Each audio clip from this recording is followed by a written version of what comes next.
నమస్కారం. మన ఛానల్‌కు స్వాగతం. తిరుప్పావైలో ప్రతి పాసురం మనకొక కొత్త ధ్యానాన్ని, ఒక కొత్త సందేశాన్ని అందిస్తుంది. ఇవాళ మనం 14వ పాసురాన్ని తెలుసుకుందాం. ఈ పాసురంలో ఆండాళ్ భక్తిని, ఆచారాలను, పలు మార్గాల ద్వారా భగవంతుని చేరుకోవడాన్ని చక్కగా వివరించారు. ఈ పాసురం మనకు జీవితంలో భక్తితో కూడిన ఆనందం, శ్రద్ధ, శాంతి గురించి గొప్ప సందేశం ఇస్తుంది. 14వ పాసురం ద్వారా ఆండాళ్ళు మనకు కొన్ని ముఖ్యమైన విషయాలను వివరించారు. ప్రభువును కలుసుకునే ప్రయత్నం.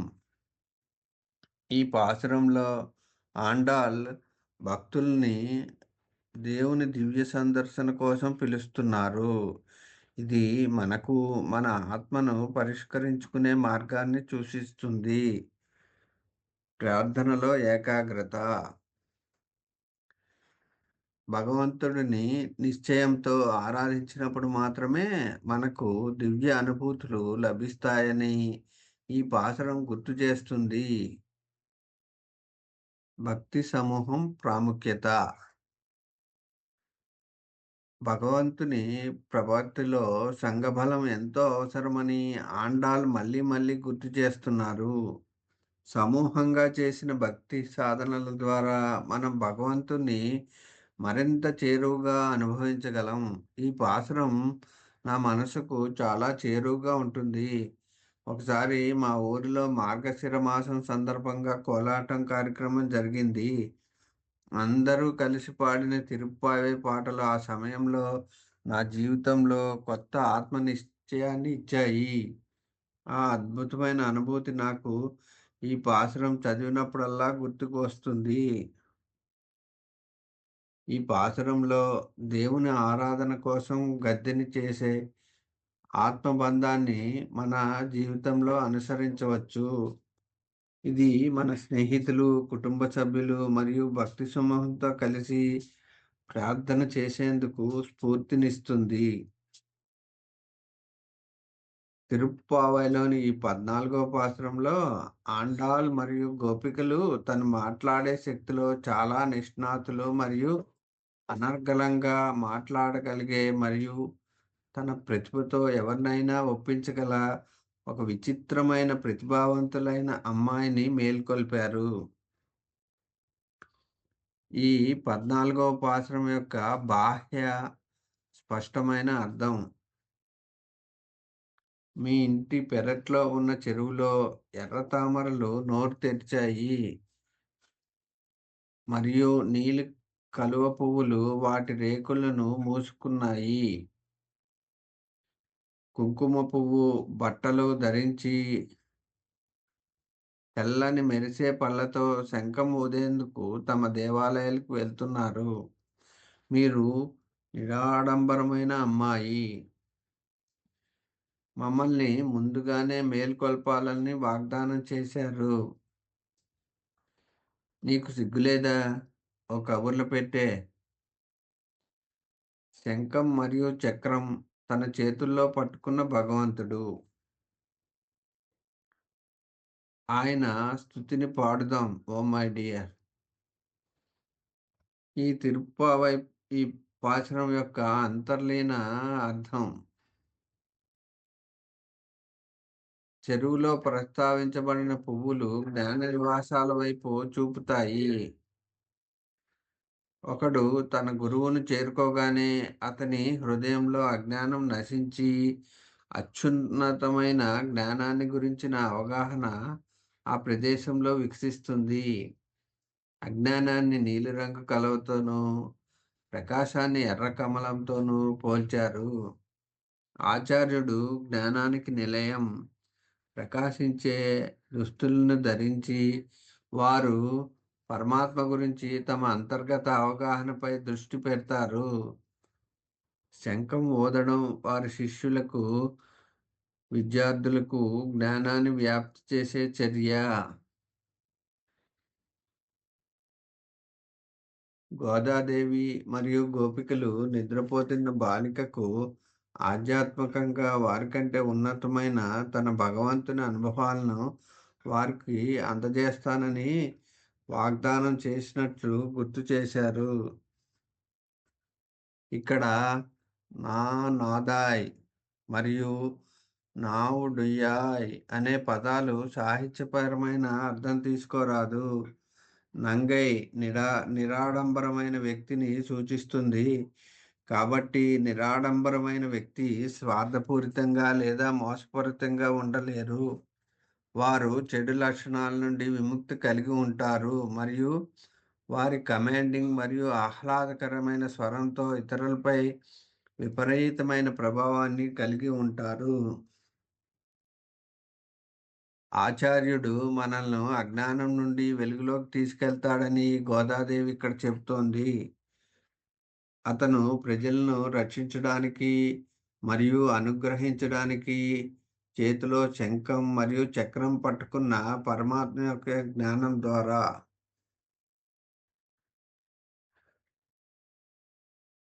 తిరుప్పావై 14వ పాసురం తాత్పర్యము. స్నానము చేయుటకు గోపికలు నందరను లేపుదునని చెప్పి నిద్రించుచున్న ఒక ఆమెను ఇందు మేల్కొల్పుచున్నారు. ఓ పరిపూర్ణురాలా, నీ పెరటి తోటలో దిగిడి బావిలోని ఎర్ర తామరలు వికసించినవి, నల్ల కలువలు ముడుచుకొని పోచున్నవి. లెమ్ము, ఎర్రని కాషాయములను దాల్చి తెల్లని పలువరుస కలిగి వైరాగ్యముతో కూడిన సన్యాసులు తమ తమ ఆలయములలో ఆరాధన మొనర్చుటకై పోచున్నారు. లెమ్ము, మమ్మల్ని ముందుగానే మేల్కొని వచ్చి లేపుదునని మాటనిచ్చినావు, మరిచితివా? ఓ లజ్జా విహీనురాలా, లెమ్ము. ఓ మాట నేర్పు గలదానా, శంఖమును చక్రమును ధరించిన వాడును ఆజానుబాహుడును అయిన పుండరీకాక్షుని మహిమను గానము చేయుటకు లేచి రమ్ము.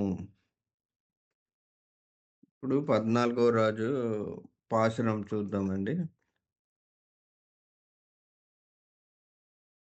உங்குள் புறுக்காடை தோட்டத்து வாவியல் செங்கர் நீர் வாய் நெகிர் எந்த ஆம்பல் வாய் கும்பின்ன கான் செங்கல் படி கூரை வெண்பல் தவத்தவர் தங்கள் திருக்கோயில் செங்குடுவான் போங்கின்றார் எங்களை முன்னம் எருப்பவான் வாய் பேசும் நங்காய் எரிந்தராய் நானாதாய் நாவுடையாய் செங்கோடு சக்கரம் ஏந்தும் தடக்கையம் பங்கைய கண்ணானை பாடா ఏలోర్ ఎంబావాయ్. ప్రతిపదార్థం చూస్తామండి. మన ఆండాల్ తల్లి ఒక్కొక్క గోపబాలికను లేపుతూ ఒక్కో వేద రహస్యాన్ని మనకి తెలియజేస్తుంది. ఊహకు అందని సృష్టి రహస్యాలు ఋషుల ద్వారా వేదాలుగా మనకి లభించాయి. ఇవి ఇంద్రియాలకు అందనివి. ప్రత్యక్షం, అనుమానం, వేదం, ఈ మూడు మన ప్రమాణాలు. ఈ మూడు ఎట్లా వాడాలో చెప్పేవాళ్ళే మనకు ప్రామాణికులు. అనుమానం, ప్రత్యక్షంలో మనం పూర్తిగా దేన్ని గుర్తించలేం. మన జ్ఞానేంద్రియాలలో కూడా లోపం ఉంటుంది. కనుక అందుకే మనం వేద మార్గాన్ని విశ్వసిస్తాం. వేద మార్గాన్ని అనుసరించేవారే మనకు ప్రామాణికులు. మన మాట, చేత, మన ఆచారం, మన వ్యవహారాలకు ఒక వైదికమైన ఆధారం కావాలి. మనకు రామాయణం, మహాభారతం, పురాణాలు మనకి ఏది వైదికమో, ఏది అవైదికమో తెలిపాయి. లోపల గోపబాలిక గొప్ప ప్రామాణికురాలు.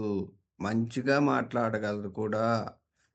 అందుకే మన ఆండాళ్ళ తల్లి ఆమె వెంట నడిస్తే శ్రీకృష్ణుడు దగ్గర మంచిగా మాట్లాడి ఆయనని తప్పనిసరిగా అనుగ్రహించేటట్టు చేసుకోవచ్చని ఈ గోపబాలికను కూడా లేపడం ప్రారంభించింది.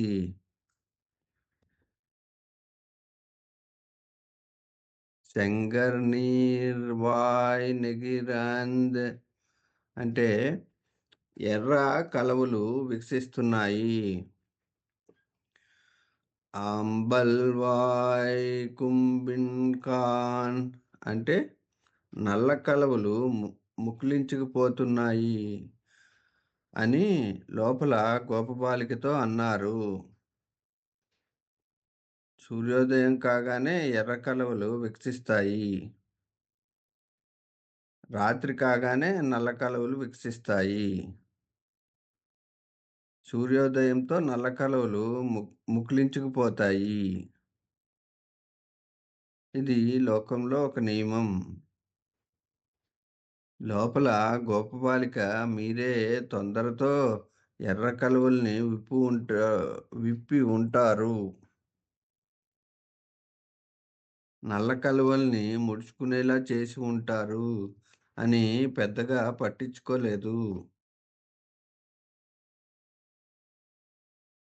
లేదమ్మా అయితే ఉంగుల్ పురక్కడై అంటే నీ ఇంటి పెరటి తోటవావియుల్ అంటే తోటలోని దిగుడు బావిలో ఉన్న కలువలు కూడా వికసించాయి.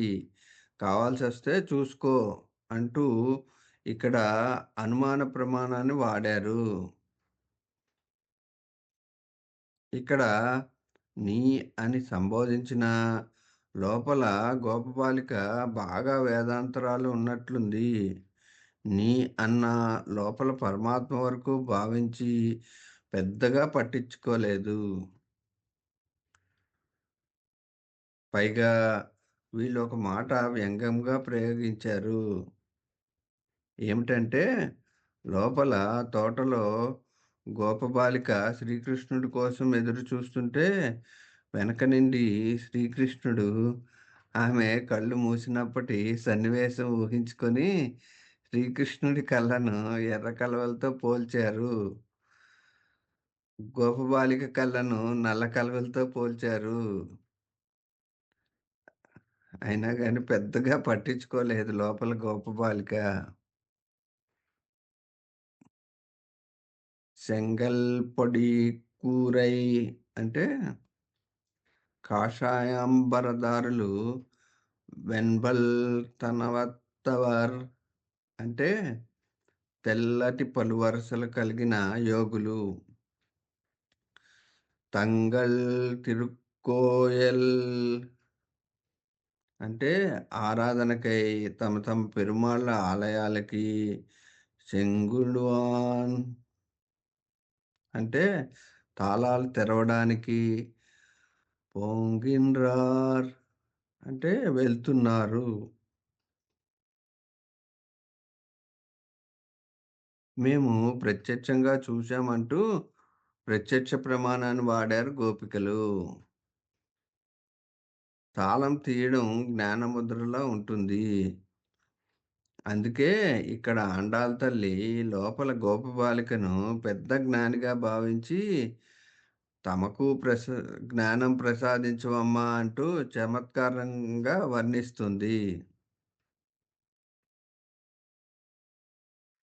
అలాగే మేము ఆప్తవాక్యాన్ని కూడా నమ్ముతాం అంటూ ఎంగళై అంటే మమ్మల్ని అందరినీ మొన్నం ఎరుప్పవాన్ అంటే ముందే లేపుతాను అని. వాయిపేసుం వాగ్దానం చేశావు. నంగాయ్ అంటే పెద్ద పరిపూర్ణురాలివే. ఎరిందిరాయ్ లేవమ్మా. నానాదాయ్ అంటే నీకు సిగ్గు అనిపించటం లేదా? నావుడియాయ్ పెద్ద మాటకారిదానివి.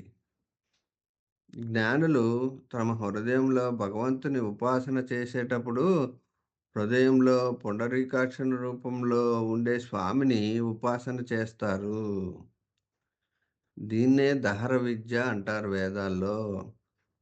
లోపల గోపబాలిక దహర విద్యలో పరినిష్ణాత అయి ఉండొచ్చేమో.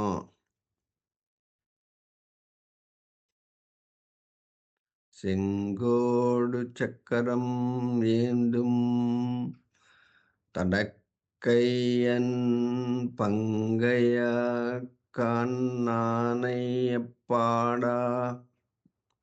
అంటే ఆమె హృదయం, దానిలో దహరాకాశం, అందులో స్వామి, ఆయన నేత్ర సౌందర్యాన్ని మేం పాడుతున్నాం. నీవు ఆ యోగ్యత కలిగిన దానివి. నీవు లేచి మాతో కలిస్తే అందరం కలిసి స్వామిని పాడుదామంటూ లోపల గోపబాలికను లేపారు.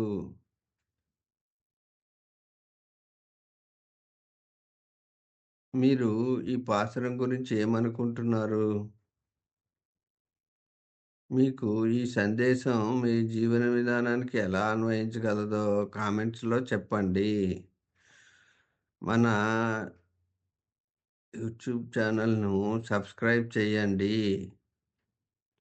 ఈ వీడియోని మీ స్నేహితులు మరియు కుటుంబ సభ్యులతో షేర్ చేయండి. మరిన్ని తిరుప్పావై పాసురాలు మరియు భక్తి సందేశాల కోసం వెంటనే బెల్ ఐకాన్ నొక్కండి. తిరుప్పావైలోని దేవతా కాంతులు మీ జీవితాన్ని ప్రకాశింపజేయాలి. మళ్ళీ కలుద్దాం. తద్వారా భక్తి భక్తి యాత్ర కొనసాగిద్దాం. ఆండాళ్ అమ్మవారి ఆశీస్సులు మీతో ఉండాలి. Thank you.